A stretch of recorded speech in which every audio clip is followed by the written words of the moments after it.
दिवसाची सुरुवात बरोबर.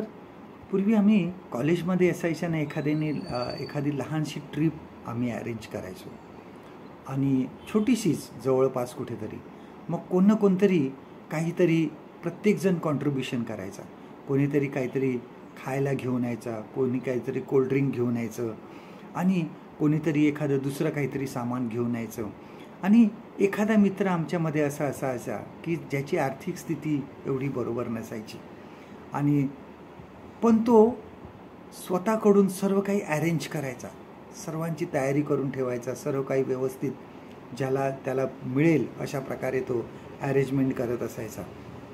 समजा त्यांनी काही दिलं नसलं तरी सर्व मित्रांनी त्याला सामावून घेतलंच असतं, परंतु तरी त्याला स्वतःहून मनातून असं वाटायचं की नाही, मी माझ्याकडून सुद्धा काहीतरी दिलं पाहिजे, माझं सुद्धा काहीतरी कॉन्ट्रीब्युशन असलं पाहिजे. 2 करिंथियाचा 8वा अध्याय बघा, 2 करिंथियन्स चॅप्टर 8.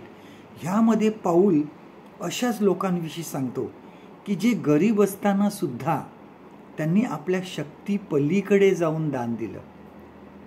पाऊल म्हणतो त्यांनी त्यांच्या शक्ती पलीकडे जाऊन त्यांनी दान दिलं. त्यांनी त्या पाऊलाला अशी विनंती केली होती की आम्हाला सहकार्य करू द्या, आम्हाला ही संधी द्या.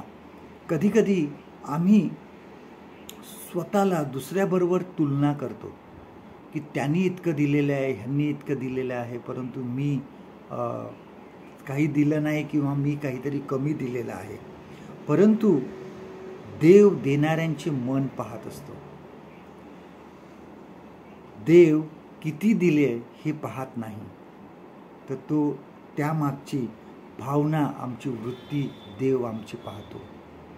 बघा, आनंदाने 2 टोल्या विधवेने टाकिल्या, परंतु तरी त्या प्रभूने मान्य करूनी आवडीने घेतल्या.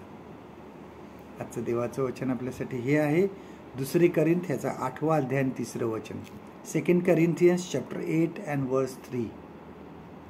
कारण त्यांनी आपल्या शक्तीप्रमाणे व शक्ती पलीकडेही आपण होऊन दान दिले, अशी मी साक्ष देतो. परमेश्वर करो आजचा दिवस तुमचा आशीर्वादित करो.